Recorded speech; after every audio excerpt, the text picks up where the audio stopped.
रूप से बिहार के विकास में खर्चा किया गया और यह समीक्षोपरांत सब रिपोर्ट इसको पूर्ण किया जाएगा और सीएजी को एक एक जवाब भी देने का काम सरकार करेगी।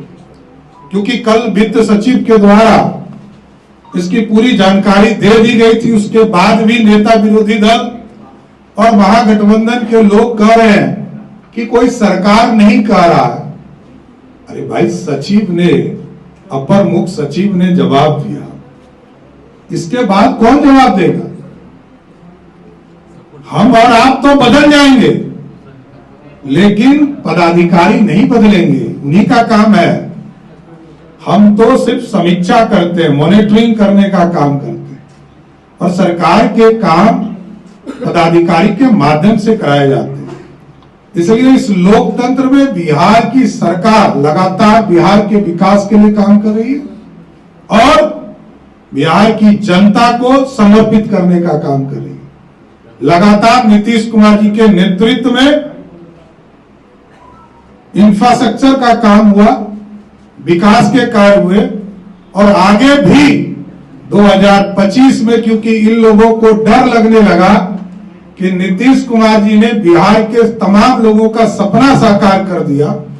1,87,00,000 परिवार को सीधा 125 यूनिट बिजली का पूर्ण रूप से सब्सिडी देने का काम किया और आगे 3 वर्षों में सभी के घरों पर के छत पर सोलर प्लेट लगाकर 10,000 मेगावाट बिजली उत्पादन भी बिहार में होगा।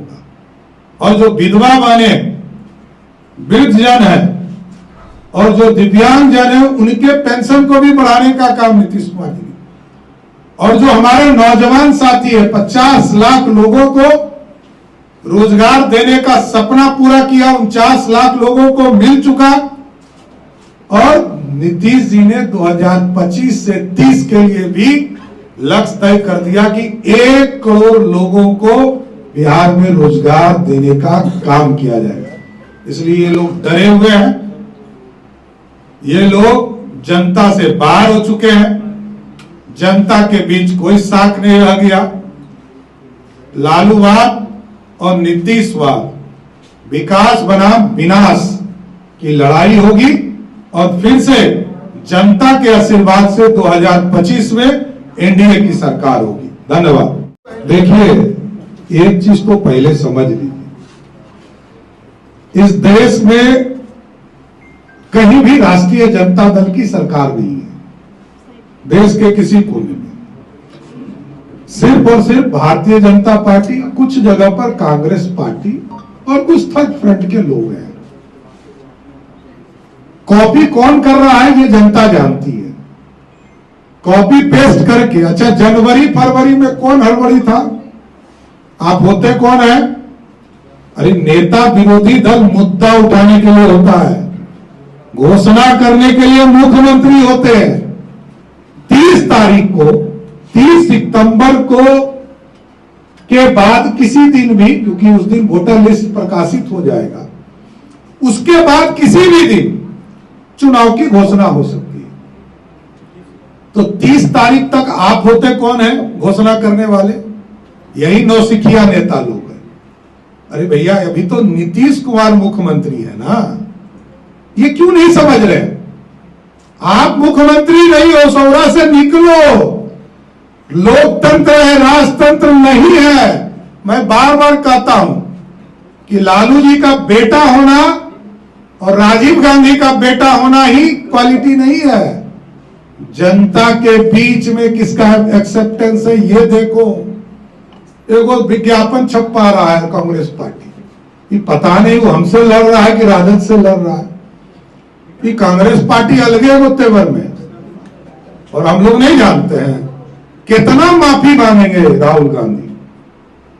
आरक्षण के लिए माफी मांगेंगे कि उनके पता नहीं रिलेशन उल्टा पुल्टा समझ में नहीं आता है। कि पंडित नेहरू का SC ST के आरक्षण का विरोधी थे, उनकी दादी और उनके पिताजी OBC के आरक्षण के विरोधी थे। पूरा परिवार आरक्षण विरोधी रहा ये आजकल माफी मांग रहे हैं। अरे भाई, यदि कांग्रेस पार्टी ने आरक्षण ओबीसी के लोगों को दिया होता तो आज भारत सरकार का सेक्रेटरी 80% ओबीसी होता, दलित होता। लेकिन ये लोग तो विरोध करते रहे। कांग्रेस पार्टी आरक्षण विरोधी, और मैं कहता हूं क्योंकि मंडल कमीशन भाजपा के समर्थन से पास हुआ, तो मंडलवादी भी हम हैं और कमंडलवादी भी हैं। कमंडल भी हम चलाते हैं और मंडल भी भारतीय जनता पार्टी का। देखिए, राष्ट्रीय जनता दल के जब सबसे बड़े नेता आदरणीय लालू प्रसाद जी, जब वो बाबा साहब अंबेडकर के फोटो को ही अपमानित करते हैं, तो उनके कार्यकर्ता, उनके विधायक यदि इस तरह का कर रहे हैं तो कोई नई बात नहीं है। उनके लिए राजशाही है, वो राजा बन गए। आए थे गरीब का बेटा बनकर लालू जी, और बन गए राजा। जनता सिखाएगी उनको 2025 में। धन्यवाद।